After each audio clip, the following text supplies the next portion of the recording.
The warning alarms screamed through the corridors of Titan Station, their harsh red light painting everything in blood. I pressed myself against the cold metal wall, my breathing heavy inside the standard-issue helmet that felt too small for my head. Around me, the greatest warriors in the galaxy moved with practiced ease, checking weapons and adjusting armor that had seen countless battles. I shouldn't have been there. Lieutenant Zura Vex 9, the Altarian champion who had single-handedly destroyed 3 Void Reaper battleships, glanced at me with her 4 golden eyes. Her scaled skin shimmered under the emergency lights as she loaded plasma cartridges into her rifle with movements so fast they blurred. "Stay behind us, human," she said, her voice carrying the melodic tone that made Altarian speech sound like music. "This is not a training exercise." Commander Thokrath, the massive Krogar berserker whose war cries had broken enemy lines on 17 different worlds, grunted his agreement. His rocky hide bore scars from weapons that would have vaporized most beings, and his 6 arms handled his collection of melee weapons like they were extensions of his body. "The small one will only slow us down," he rumbled, his voice like grinding stone. Why did Command assign a baseline human to this mission? That was the question everyone wanted answered, including me. My name is Marcus Chun, and 3 days ago I was a supply clerk on a transport ship. My biggest worry was making sure the coffee dispenser stayed full. Now I was standing next to legends, holding a rifle I'd only fired on practice ranges, about to face the most dangerous enemy force in known space. The Void Reapers had appeared 6 months ago, emerging from the dark space between galaxies like a plague of metal and malice. They consumed everything in their path, turning worlds into lifeless husks and converting the dead into more of their kind.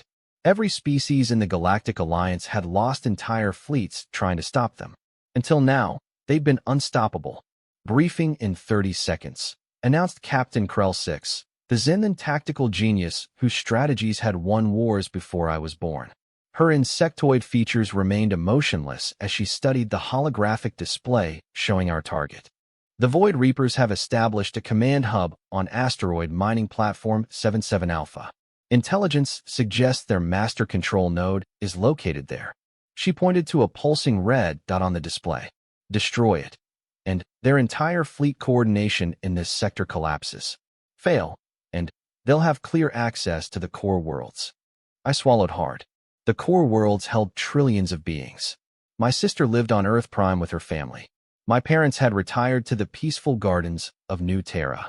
If we failed here, they would all die screaming as the Reapers converted their bodies into twisted mechanical horrors. "What's our extraction plan?" asked Master Yuki 7, the shadow warrior whose stealth kills had ended 3 different galactic conflicts. Her form seemed to shift and blur even while standing still, making it hard to focus on her exact position. "There isn't one," Captain Krell 6 replied simply. "This is a one-way mission. The Reapers have adapted to our technology. They've learned to counter our best weapons, predict our tactics, even corrupt our AI systems. Conventional assault has a 0% success rate. The silence that followed felt heavy enough to crush worlds." "Then why send us?" Lieutenant Vex 9 asked, her melodic voice carrying a note of confusion. "If our weapons and tactics are useless, because," interrupted a new voice, "sometimes the simplest solutions are the most effective." We all turned to see Director Hayes, the human intelligence chief, walking down the corridor toward us. She moved with the careful precision of someone who had spent decades in war zones, and her eyes held the kind of coldness that came from making impossible decisions. "The Reapers have studied us for months," she continued. "They know how Altarians fight with precision and grace. They understand Krogar berserker tactics. They've analyzed Zendan strategic patterns and learned to counter Shadow Warrior stealth techniques." She stopped directly in front of me. "But humans? We're too new to the galactic stage. Too primitive. Too unpredictable. The Reapers have dismissed us as irrelevant." Director Hayes smiled, and it was not a pleasant expression. "That's about to be their first and last mistake." The transport ship that carried us to the asteroid was a marvel of engineering, its hull lined with stealth plating that bent light, and radiation around it like water flowing around a stone. As we approached the mining platform, I could see the Void Reaper ships surrounding it like metal vultures.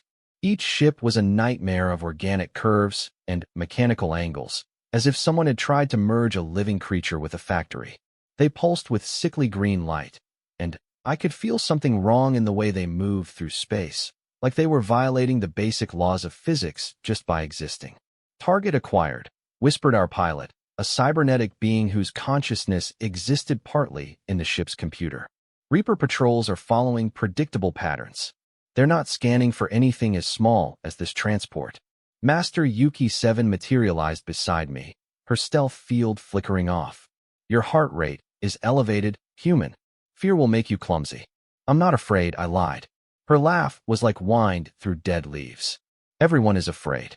The difference between heroes and corpses is what you do with that fear." The landing bay we infiltrated was a cavern of twisted metal and pulsing organic growths.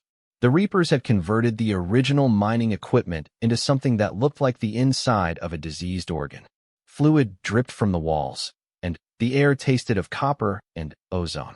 "Motion sensors show minimal patrol presence," reported Captain Krell 6, her tactical display painting targets and safe routes through the complex. "The Reapers are confident in their defenses. They're not expecting infiltration." We moved through the corridors like ghosts, each team member using their species' natural advantages. Lieutenant Vex 9's 4 eyes gave her perfect spatial awareness, letting her spot security systems before they could detect us. Commander Thokrath's massive strength made obstacles disappear with silent efficiency. Master Yuki 7 scouted ahead using stealth fields that bent light itself. And me? I carried extra ammunition and tried not to trip over my own feet. The first Reapers we encountered were patrol units, skeletal things that had once been humanoid but now moved with the jerky precision of broken puppets. Their heads had been replaced with sensor arrays, and their arms ended in weapons that crackled with energy. "3 contacts ahead," whispered Captain Krell 6. "Standard elimination protocol." What happened next was poetry written in violence. Lieutenant Vex 9 moved first, her plasma rifle singing as it discharged 4 perfect shots. Each bolt found its mark, but the Reaper's adaptive armor absorbed the energy and redistributed it. Commander Thokrath charged, his war cry echoing through the corridors as his 6 arms swung weapons in patterns too fast to follow. His impact sent one Reaper flying into the wall hard enough to crater the metal, but it rose again, its damaged components already regenerating.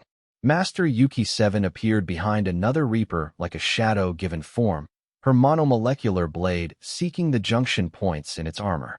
The blade passed through the creature's neck, but instead of falling, the Reaper simply turned and grabbed her with hands that sparked with electricity. In seconds, our legends were being overwhelmed by 3 basic patrol units. "They've adapted," breathed Captain Krell 6, her tactical mind processing the implications. "They know our combat patterns. They've prepared countermeasures for everything." That's when something strange happened. The fear I'd been carrying since the mission started suddenly transformed into something else. Not courage, exactly. More like irritation. I was tired of being useless. Tired of being the weak link.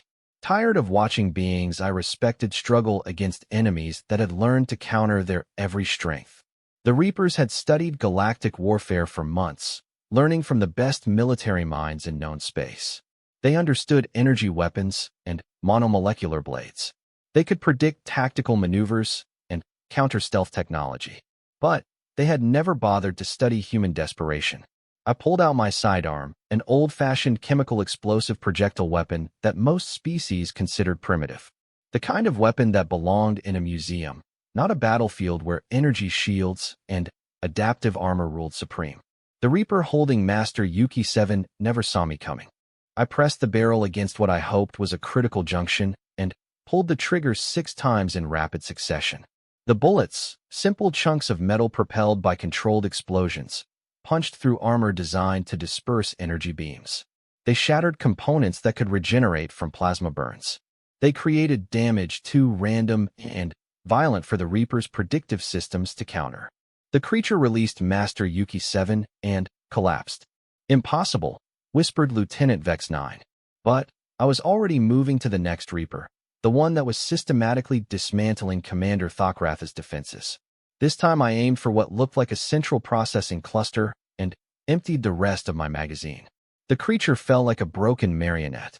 The third Reaper, the one that had been methodically countering Captain Krell-6's tactical systems, turned toward me with sensors that glowed like angry stars. Its weapon arm began to charge, energy building to a level that would have reduced me to scattered atoms.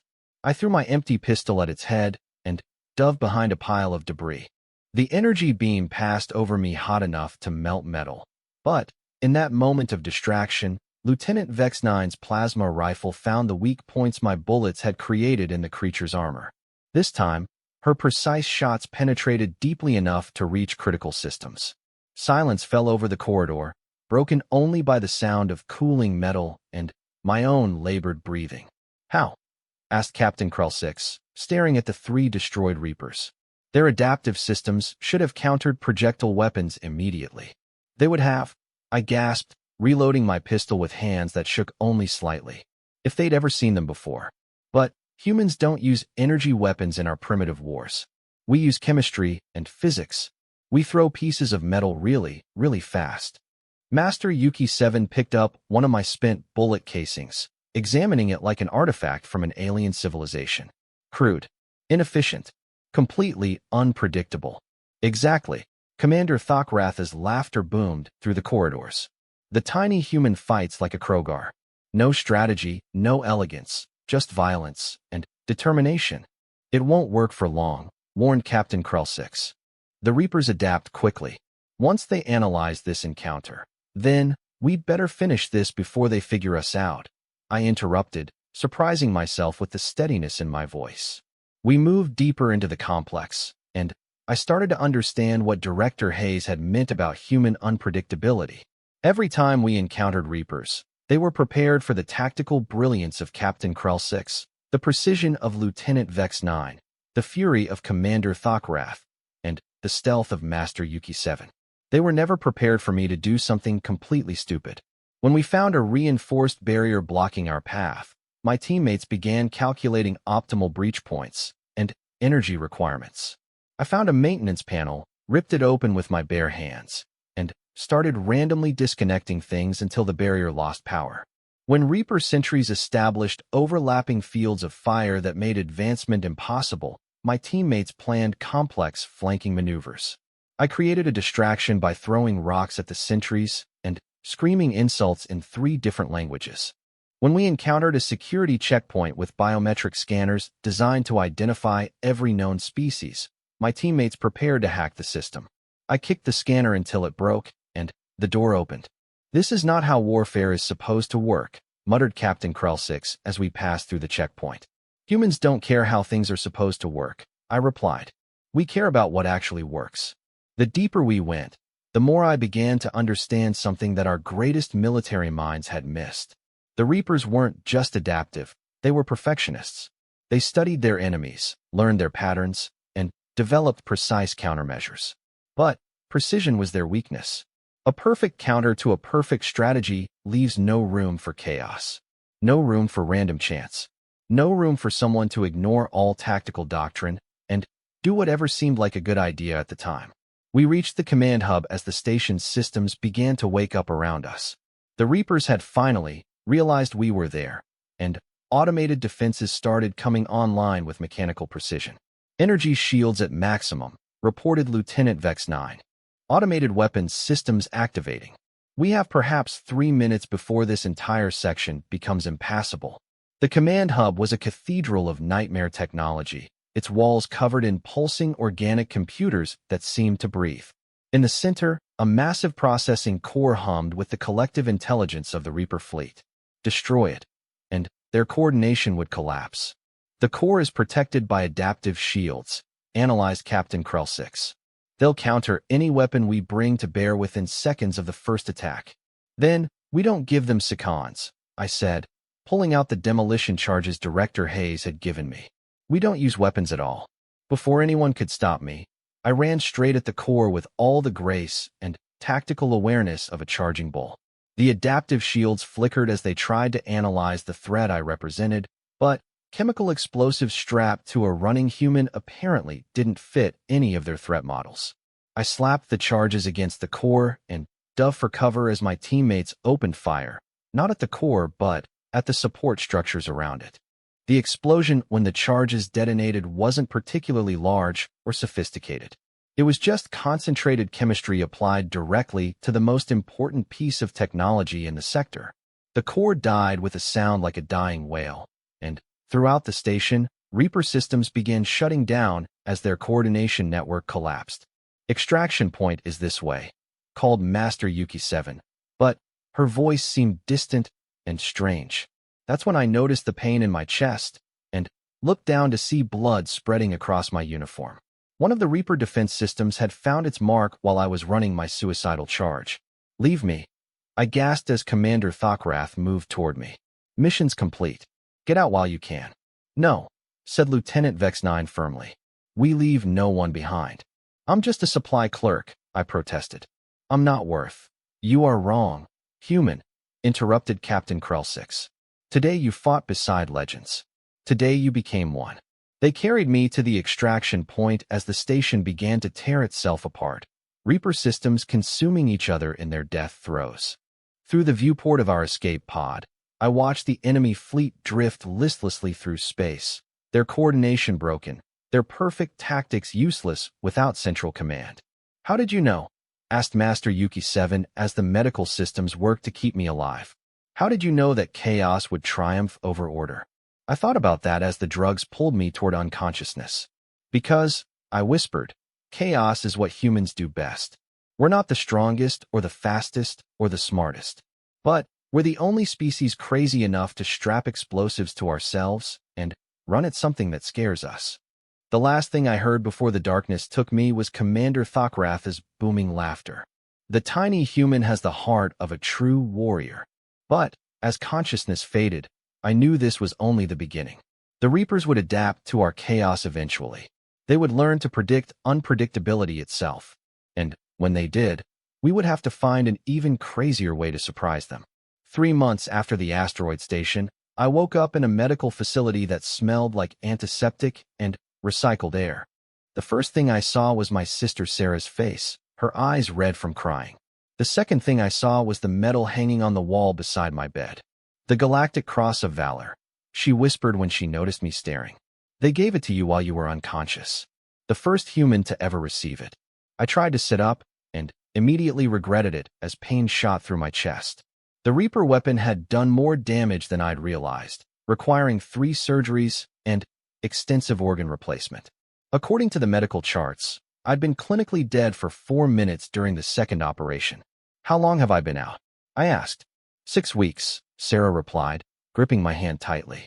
"The whole galaxy's been talking about what you did. They're calling you the hero of Titan Station." Hero. The word felt wrong in my mouth. I remembered being terrified, confused, and desperate. Those didn't seem like heroic qualities. A soft chime announced another visitor, and Director Hayes walked into the room carrying a tablet and wearing an expression I couldn't read. She looked older than I remembered, with new lines around her eyes that spoke of sleepless nights and difficult decisions. "How are you feeling, Marcus?" she asked. "Like I got shot by alien death machines," I replied honestly. She smiled at that, the first genuine expression I'd seen from her. "Good, because I have an offer for you. And I need you thinking clearly." Sarah squeezed my hand tighter. "He's barely recovered. Whatever you want can wait." "No," Director Hayes interrupted gently. "It can't. The Reapers are adapting faster than we anticipated. The chaos tactics that worked at Titan Station bought us time, but they're learning to counter random behavior. We need something new." She activated her tablet, showing me footage from recent battles. Reaper forces moving with purpose, their ships coordinating in patterns that seemed almost organic. But underneath their perfect formation, I could see something different. A kind of frustrated confusion, like they were trying to solve a puzzle with missing pieces. "They're studying human combat footage," Director Hayes continued, "trying to understand how we think, how we fight, how we make decisions. But they're having trouble." "Why?" I asked, though I thought I knew the answer. "Because humans don't make sense," she said. "Every other species in the galaxy follows logical patterns. Even their chaos has structure. But humans? We do things that contradict our own best interests. We make emotional decisions that override tactical considerations. We sacrifice efficiency for principles that can't be quantified. The footage shifted to show Reaper forces hesitating at crucial moments, their perfect timing disrupted by uncertainty. They had learned to predict Krogar fury and Zindan strategy, but human irrationality remained a mystery that their computational minds couldn't solve. "I want you to help us weaponize that confusion," Director Hayes said. "I want you to train a special unit of humans in the art of tactical unpredictability." "I'm not a soldier," I protested. "I'm not even particularly brave." "What happened at Titan Station was exactly what we need more of," she interrupted. "You didn't follow doctrine because you didn't know any. You didn't make optimal tactical decisions because you didn't know what optimal meant. You just did whatever seemed right in the moment." She leaned forward, her eyes intense. "Do you know what the other species call what you did? They call it humanity. They've turned our species' name into a verb that means to act with irrational courage in defiance of impossible odds." 2 weeks later, I was standing in front of 50 humans in a training facility that had been hastily converted from a cargo bay. They were volunteers from every branch of service, every background, every level of experience.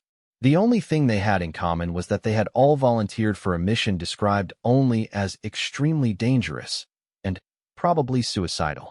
"I'm not here to teach you how to be soldiers," I told them, my voice echoing in the vast space. "Most of you already are soldiers, and better ones than I'll ever be. I'm here to teach you how to be human." A hand shot up. "Lieutenant Jessica Park, formerly of the Earth Defense Corps. With respect, sir, we know how to be human." "Do you?" I challenged. "Because I've read your files. You're all exemplary service members. You follow orders, stick to doctrine, minimize casualties, and maximize mission effectiveness. Those are all admirable qualities." I gestured to the display screen behind me, showing footage of the Titan Station mission. "But they're also predictable qualities. The Reapers can study exemplary soldiers and learn to counter them. What they can't counter is pure, stubborn human stupidity." That got their attention. "Let me ask you something," I continued. "When was the last time any of you did something that made absolutely no tactical sense? When did you last ignore orders because they felt wrong? When did you last choose the hard right over the easy wrong?" The silence that followed was telling. Over the next month, I taught them everything I'd learned about fighting alongside legends while being utterly ordinary myself. I taught them to ignore their training when their instincts screamed otherwise. I taught them to value improvisation over preparation. I taught them that sometimes the most powerful weapon in the universe was the willingness to do something incredibly stupid at exactly the right moment. Most importantly, I taught them to embrace their humanity instead of trying to transcend it. We called ourselves the Chaos Squad, though officially we were designated Special Operations Unit Omega. Our first mission came sooner than anyone expected. The Reapers had established a processing facility on the mining world of Kepler 442b, converting captured civilians into more of their kind. Standard rescue attempts had failed catastrophically, with entire fleets falling to Reaper countermeasures that seemed to predict every tactical choice before it was made. "Intelligence estimates 12,000 civilians are being held in the facility," briefed Commander Torres, our liaison with regular military command.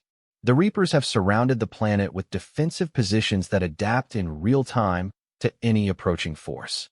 She showed us orbital scans of the planet. The Reaper facility was a sprawling complex that looked like a mechanical cancer, its tendrils spreading across the surface in patterns that hurt to look at. "Every simulation shows the same result," Torres continued. "Conventional assault has a 0% success rate. The Reapers counter our weapons, predict our movements, and adapt faster than we can change tactics." "Good thing we're not conventional," said Sergeant Mike Reeves, one of our demolitions experts. "What's the insertion plan?" Torres hesitated. "There isn't one. The orbital defenses destroy anything larger than a meteorite. We can't get you close enough for traditional deployment." That's when I had one of those moments of inspiration that felt more like temporary insanity. "We don't need an insertion plan," I said slowly. "We need a crash landing." The idea was simple in the way that all truly terrible ideas are simple. Instead of trying to sneak past the orbital defenses or fight through them, we would camouflage ourselves as space debris. Specifically, as the wreckage of a destroyed transport ship. "You want to blow ourselves up and hope we survive?" asked Lieutenant Park, staring at me like I'd grown a second head. Not blow ourselves up, I clarified. Blow up around ourselves. We'll be in individual crash pods designed to look like random debris. The Reapers will see another failed assault and ignore us until we're already on the ground. It was the kind of plan that would never work because it was too stupid to work. Which, of course, was exactly why it might work. 3 days later, 50 humans climbed into pods that were equal parts escape vehicle and coffin. The pods were designed to survive atmospheric entry, but barely. They had no guidance systems, no communication equipment, and no weapons. Just life support and whatever gear we could carry in our hands. Remember, I said over the radio as our fake transport ship approached Kepler 442b, the moment you hit dirt, assume the Reapers know you're there. Don't try to be stealthy. Don't try to be smart. Just be human. The ship exploded in a carefully choreographed detonation that scattered our pods across a wide area of the planet's surface.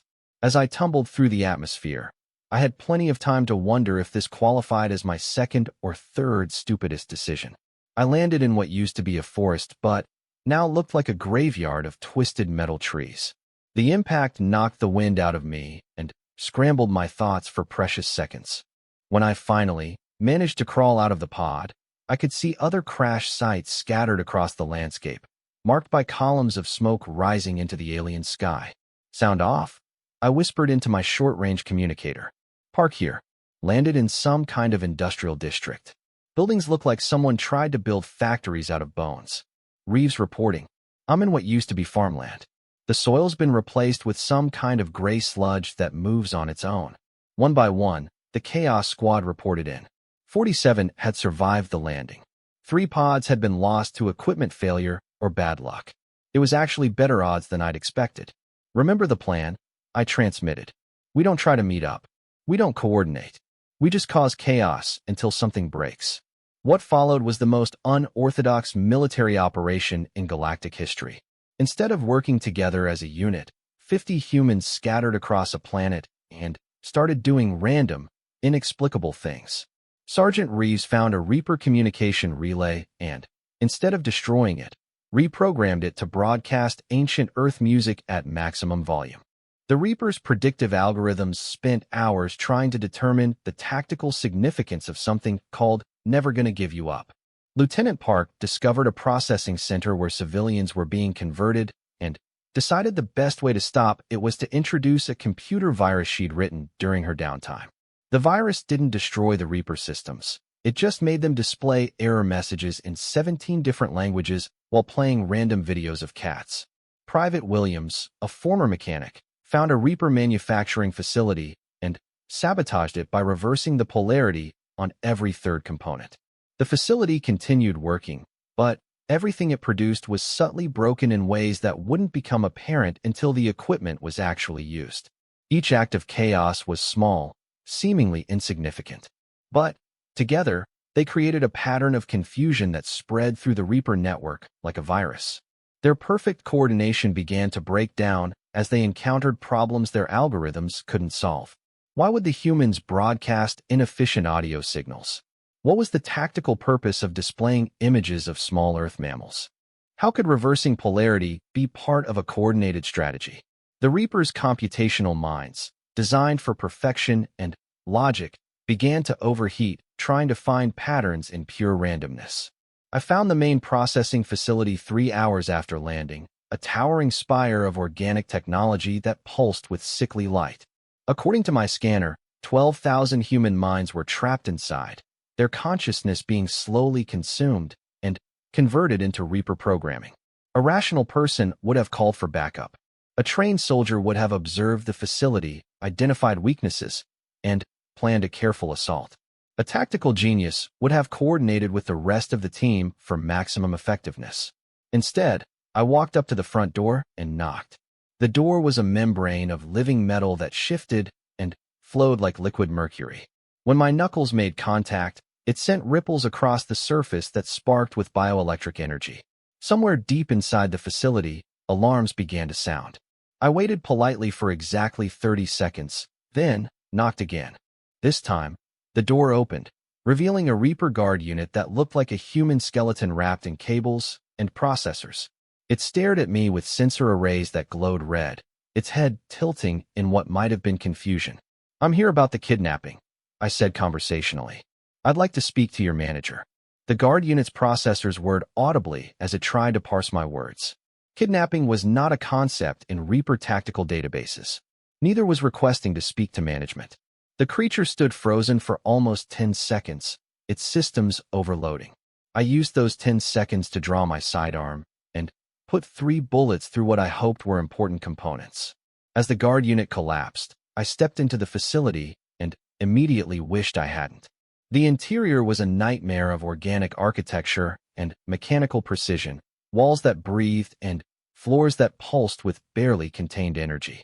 Screens displayed the faces of captured humans, their expressions cycling through every emotion as their minds were processed and dissected. "Well," I muttered to myself, "this is going to suck." The facility was designed like a maze, its corridors shifting and changing to confuse intruders. But the Reapers had made it too perfect, too logical. Every turn was optimally calculated. Every dead end was positioned for maximum psychological impact. So I ignored the corridors entirely and started shooting holes in the walls. My bullets, crude chemical projectiles that the Reapers still couldn't quite counter, punched through surfaces that were designed to be impenetrable to energy weapons. Each hole revealed new passages, maintenance shafts, and support structures that weren't supposed to be accessible. Behind me, I could hear Reaper security units converging on my position with mathematical precision. Their coordination was flawless, their tactics perfect, their approach inevitable. Which is why I climbed straight up the wall and into a ventilation shaft that logic said couldn't possibly support my weight. The shaft groaned and protested, but human stubbornness is a powerful force. I crawled through passages that were never meant for biological organisms, following the sound of human voices toward the center of the facility. What I found there broke my heart and ignited my fury. The processing chamber was a cathedral of horror, its domed ceiling lined with pods containing human consciousness. Each pod glowed with trapped life, minds that had been ripped from their bodies and fed into the Reaper Collective. Some I recognized from the mission briefings: scientists, colonists, children who had been in the wrong place when the Reapers arrived. In the center of the chamber stood the conversion engine, a device that looked like a mechanical brain crossed with a spider. It hummed with activity as it processed human thoughts into Reaper logic, stealing everything that made us unique and converting it into cold efficiency. "Beautiful, is it not?" said a voice behind me. I turned to see something that had once been human but now bore the hallmarks of voluntary conversion. It retained human features but moved with mechanical precision, its eyes replaced by sensor arrays that gleamed with artificial intelligence. "I was like you once," it continued, its voice carrying electronic harmonics. "Chaotic, inefficient, bound by emotion and irrationality. The Reapers showed me a better way. They showed you how to betray your own species." I replied, keeping my hand near my weapon. "They showed me perfection," it corrected. "Logic without the burden of feeling. Purpose without the confusion of choice. I helped them understand human behavior so they can counter it more effectively." It gestured to banks of data screens showing analysis of every human military operation, including our own chaotic assault on this facility. The Reapers were learning, adapting, finding patterns even in our randomness. "They know about your Chaos Squad," it said with what might have been satisfaction. "They know about your unpredictable tactics, your emotional decision-making, your willingness to sacrifice efficiency for principle. They're developing countermeasures even as we speak." My heart sank. If the Reapers could predict chaos itself, then humanity's only advantage would disappear. Soon, the converted human continued. They'll be able to anticipate every irrational choice, every emotional outburst, every act of stubborn defiance. Your species will become just another solved equation. That's when I realized something important. The converted human was wrong. "You're making the same mistake they are," I said, raising my weapon. "You think humanity can be solved like a math problem. But math doesn't account for the most important human trait of all, which is," I smiled, feeling a strange calm settle over me. "We never know when to quit." Before it could respond, I emptied my entire magazine into the conversion engine. Not at any particular target, not following any tactical plan, just pulling the trigger until the gun clicked empty. The bullets struck random components, shattering crystal matrices and severing neural pathways that connected thousands of stolen minds. The engine's harmonious hum became a discordant scream as its perfect logic was interrupted by brute force and bad planning. The converted human lunged at me with mechanical speed, but I'd already moved, diving toward a control console that looked important. I didn't know what it did, so I started pressing buttons randomly while screaming lyrics from an old song my grandmother used to sing. Chaos erupted throughout the facility. Emergency systems activated, containment fields fluctuated, and, most importantly, the pods holding human consciousness began opening as their control systems failed. The Reapers had designed the perfect prison, but perfection is brittle. One random element in the wrong place, and the whole system collapsed like a house of cards. Alarms blared as 12,000 human minds suddenly found themselves free. Most were confused, disoriented, barely coherent after their ordeal. But they were human, and humans have a talent for rising to impossible occasions. Everyone out. I screamed over the chaos. Follow any exit. Don't think about it, just run. What followed was the most beautiful disaster I've ever witnessed. 12,000 humans, acting on pure instinct and adrenaline, evacuated from a facility designed to contain them. They took every possible route, including several that weren't actually routes at all. Some climbed walls like spiders. Others crawled through maintenance shafts. A few simply ran straight through energy barriers that should have been impassable, their desperate fury somehow overriding the containment fields. The Reaper's security systems, designed to handle organized escape attempts, couldn't cope with 12,000 people all doing different unpredictable things simultaneously. I was helping an elderly scientist climb through a ventilation shaft when Lieutenant Park's voice crackled over my communicator. "Marcus, you magnificent bastard. Whatever you did, the whole planet's going crazy. Reaper coordination is collapsing everywhere." Through the facility's windows, I could see Reaper forces across the planet responding to emergencies that defied their understanding. Their perfect formation was breaking down as they tried to counterattacks that made no tactical sense. "Extraction ships are incoming," Park continued. "But we need to hold out for another 20 minutes. 20 minutes might as well have been 20 years. The facility was collapsing around us, its organic components dying as the central processing system failed. Reaper reinforcements were converging from every direction, their mechanical voices echoing through the corridors as they coordinated a response to our chaos. That's when I heard something that made my heart soar, the sound of 12,000 humans refusing to give up. The rescued civilians had armed themselves with whatever they could find. They threw rocks at security drones, short-circuited door controls with improvised tools, and used their own bodies as weapons when nothing else was available. They weren't soldiers. They weren't heroes. They were accountants and teachers and farmers who had been pushed beyond their breaking point and decided they'd rather die fighting than live as slaves. The Reapers, with all their adaptive intelligence and perfect tactics, had never encountered an enemy that included elderly librarians wielding welding torches and teenage students throwing homemade explosives. "This is impossible," gasped the converted human as we fought our way toward the main exit. "The calculations show this should not be happening." "That's your problem," I replied, reloading my pistol with hands that had stopped shaking. "You're trying to calculate humanity. We can't even calculate ourselves." The extraction ships arrived like angels of mercy, their hulls scarred from fighting through the Reaper blockade. But they'd made it, and as 12,000 humans poured into their holds, I felt something I hadn't experienced since Titan Station. Hope. We'd done more than rescue civilians. We'd proven that human chaos could scale, that our unpredictability became more powerful the more of us there were, that the Reaper's greatest strength, their ability to learn and adapt, became a weakness when confronted with pure, concentrated humanity. As our ship lifted off, leaving the dying facility behind, I looked out at the stars and wondered what we'd do for an encore. The Reapers would adapt to this too, eventually. They'd study our rescue mission and develop new countermeasures. They'd learn to predict our chaos and turn our strengths against us. But that was tomorrow's problem. Today, 12,000 humans were free, and the galaxy had learned something important about the species that refused to make sense. We were just getting started. 6 months later, I stood on the bridge of the human dreadnought Defiant Stupidity and watched an entire Reaper fleet surround our position. The name had been my idea, though High Command had argued for something more dignified.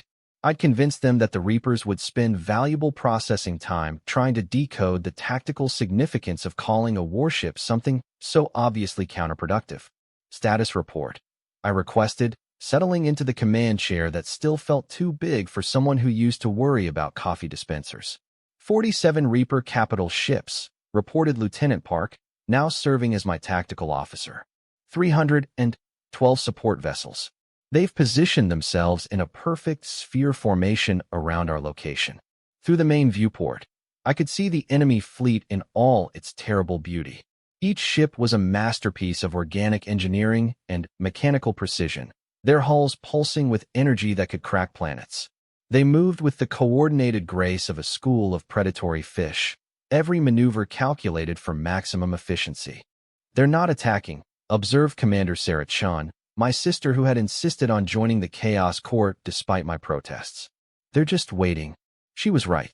The Reapers held their position exactly 1 million kilometers away, close enough to ensure we couldn't escape, but far enough to avoid any surprise attacks. It was textbook tactical positioning, and it made me deeply suspicious. They're studying us, I realized. They've been adapting to our chaos tactics for months.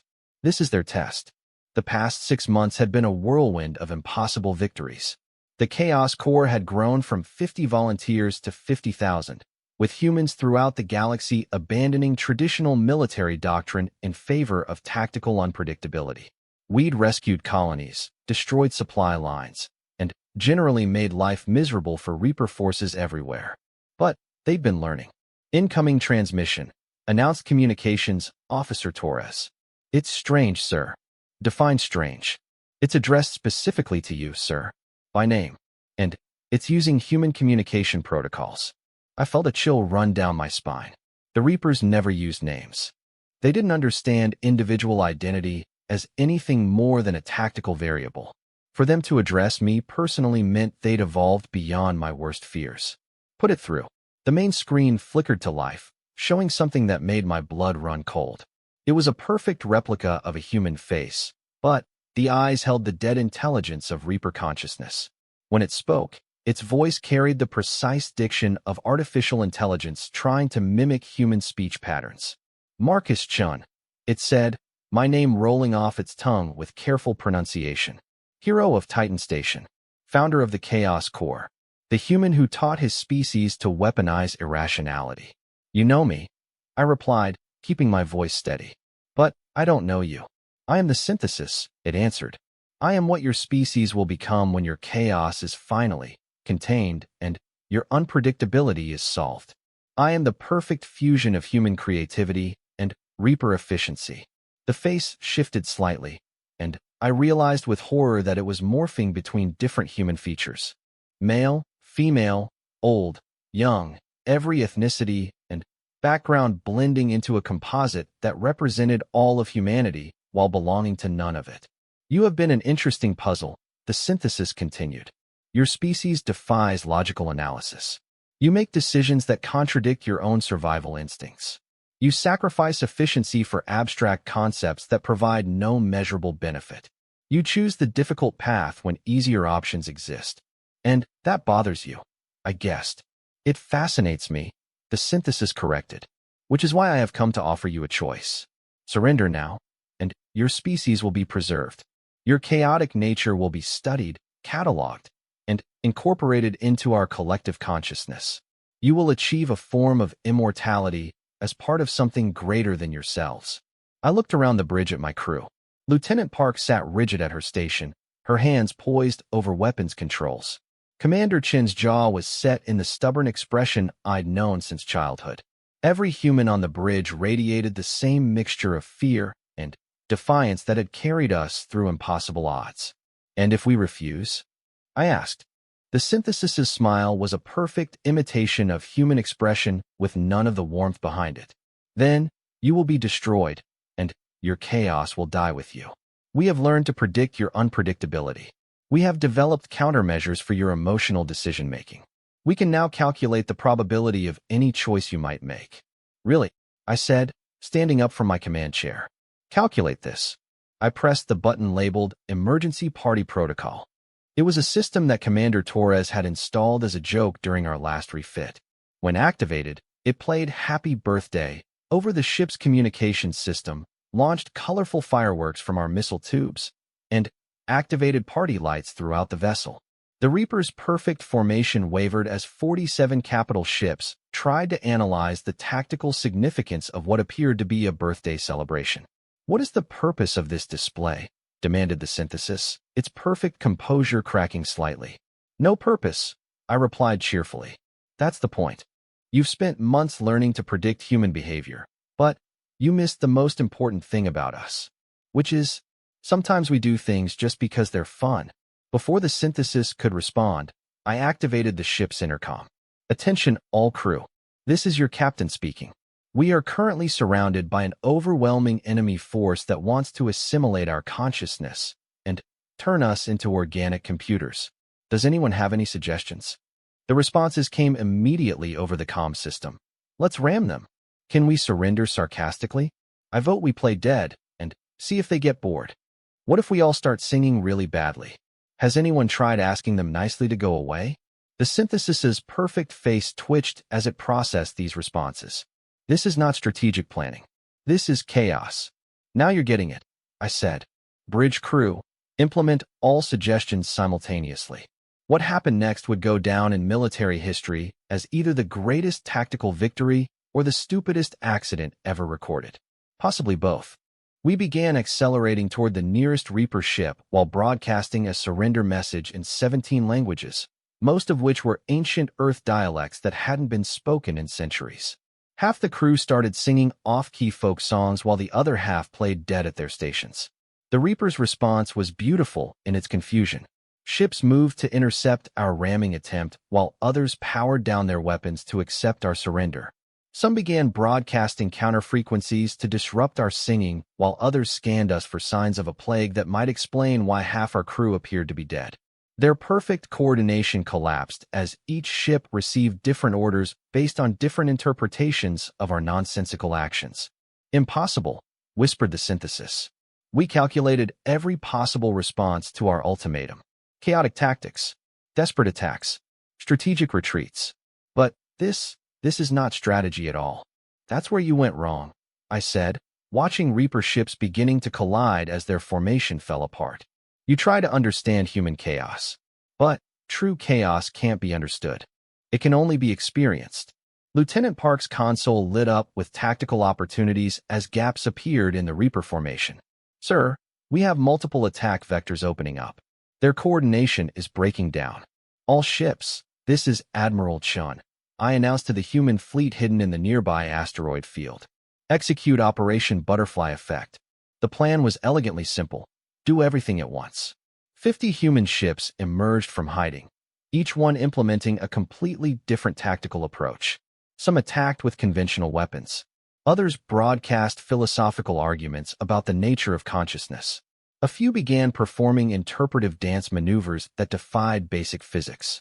One ship, commanded by a former circus performer, actually tried to juggle asteroids while flying barrel rolls through the enemy formation. The Reaper's computational minds, already strained by our initial chaos, simply couldn't process the sheer variety of simultaneous inputs. Their adaptive algorithms, designed to find patterns and counter them, began overheating as they tried to respond to patterns that changed faster than they could be analyzed. "Fleet Admiral Torres to all ships," came a voice over the comm. "Remember, if you're not confused by your own plan, you're not being human enough." The battle that followed was less a military engagement than a celebration of organized insanity. Human ships performed maneuvers that violated every principle of space combat, while somehow achieving tactical objectives through pure accident and stubborn determination. The defiant stupidity itself became a perfect example of human unpredictability in action. We were simultaneously ramming, surrendering, playing dead, and conducting a musical performance while our weapons systems fired on random targets selected by our ship's cat. "Captain," reported Sarah from the helm, "we've accidentally destroyed 3 Reaper ships by colliding with them while trying to surrender, and our cat has somehow targeted their command vessels with surprising accuracy." "How is that possible?" I asked. "The cat likes shiny things. The Reaper command ships have the brightest hulls." I made a mental note to promote the cat. Meanwhile, the synthesis appeared on our screen again, its perfect composure completely shattered. "This is not warfare. This is performance art," suggested Commander Torres. "Street theater," offered Lieutenant Park. "Tuesday," added Sarah helpfully. The synthesis's face began glitching between different expressions as its systems overloaded. "You are destroying the fundamental principles of tactical engagement. Conflict has rules. Strategy has logic. War has purpose." "War is supposed to have purpose," I agreed. "That's what makes it so boring. We prefer chaos because it's more honest. We don't pretend our violence serves some higher calling. We just admit we're making it up as we go along." Around us, the Reaper fleet was disintegrating not from damage but from confusion. Ships began withdrawing to safe distances while their crews tried to process what they'd witnessed. Several vessels appeared to be having internal discussions about the nature of reality itself. "Admiral," reported Communications Officer Torres, "we're receiving surrender requests from 12 Reaper vessels. They're asking for asylum. They want to defect." Sarah asked incredulously. "No, sir. They want to learn how to be irrational." Apparently, perfect logic is boring. I stared at the main screen where Reaper ships were beginning to perform what could only be described as experimental dance moves. Their organic hulls pulsed with new colors, and their formation patterns had abandoned all pretense of tactical efficiency in favor of what looked like artistic expression. "The chaos is spreading," breathed Lieutenant Park. "It's contagious." She was right. Throughout the Reaper fleet, perfect order was giving way to creative disorder. Ships began trying new maneuvers just to see what would happen. Communication channels filled with questions about the purpose of existence and the meaning of beauty. The synthesis's image flickered one final time before disappearing entirely, but not before I heard something that sounded almost like laughter. 3 hours later, what had been the most perfectly coordinated fleet in galactic history had become the largest impromptu performance art exhibition ever recorded. Reaper ships worked together with human vessels to create light shows that served no tactical purpose beyond being beautiful to watch. "Status report," I requested, settling back into my command chair. "The Reaper invasion fleet has been converted, sir," reported Torres with barely concealed amazement. "They're requesting permission to establish an artist colony in the nearby nebula. They want to explore the concept of purposeless creativity." "And their leadership?" The synthesis appears to have suffered a complete logical breakdown. Last transmission indicated it was considering taking up poetry. I looked out at the transformed fleet, watching former enemies collaborate on sculptures made of stardust and gravity waves. Ships that had been designed for perfect destruction were now experimenting with perfect creation. "Admiral," said Sarah quietly, "what have we done?" It was a good question. We'd set out to defeat an enemy through tactical chaos, but we'd ended up doing something far more dangerous. We'd taught them how to be human. "We've probably doomed the galaxy," I admitted. "Imagine what Reaper efficiency could accomplish if directed toward art instead of conquest. They'll probably build sculptures the size of solar systems and compose symphonies that require entire star clusters to perform." "Is that bad?" asked Lieutenant Park. I thought about it. "No, I don't think so. Art that serves no purpose except existing is probably the most human thing there is. If we've corrupted them with our irrationality, at least it's the good kind of corruption." Over the following weeks, reports came in from across the galaxy. Reaper forces everywhere were laying down their weapons and taking up paintbrushes. Former processing facilities were being converted into theaters and galleries. The most efficient military machine in galactic history was becoming the most prolific artistic movement ever recorded. Not all Reapers made the transition. Some retreated to the dark spaces between galaxies, taking their perfect logic with them. But enough remained to fundamentally change the nature of galactic civilization. "You know what the strangest part is?" Sarah said as we watched former enemy ships perform a ballet among the asteroids. "I think we actually won." She was right, though not in any way that would make sense to military historians. We hadn't destroyed the Reapers or driven them away. We'd done something far more effective. We'd made them question whether perfection was worth achieving. Admiral Chun. Came a transmission from one of the converted Reaper vessels. We require assistance with a creative project. What kind of assistance? We wish to compose a song about the beauty of making mistakes.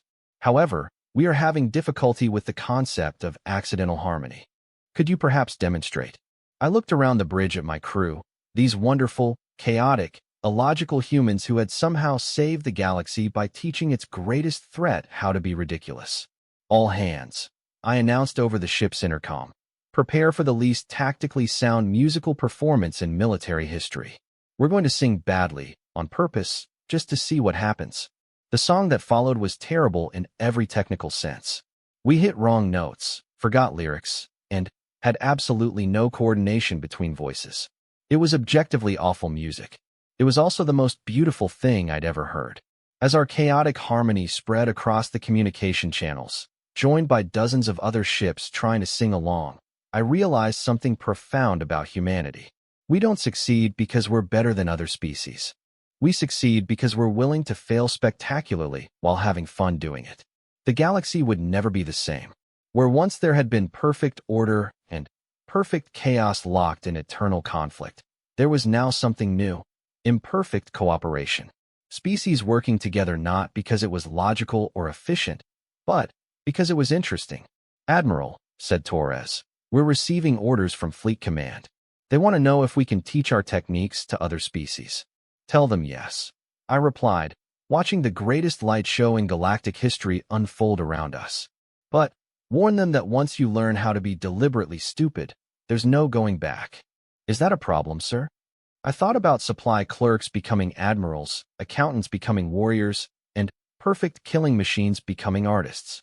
I thought about my sister commanding a starship, about a ship's cat becoming a tactical advisor, and about an entire galaxy learning that sometimes the best way to solve a problem is to ignore it and do something fun instead.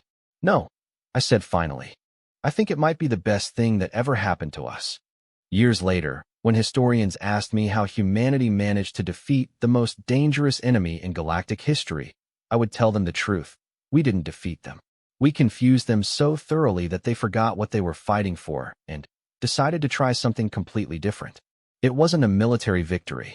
It was something far more powerful. It was a cultural revolution that spread through pure accident and good intentions. And that, I think, is the most human thing of all.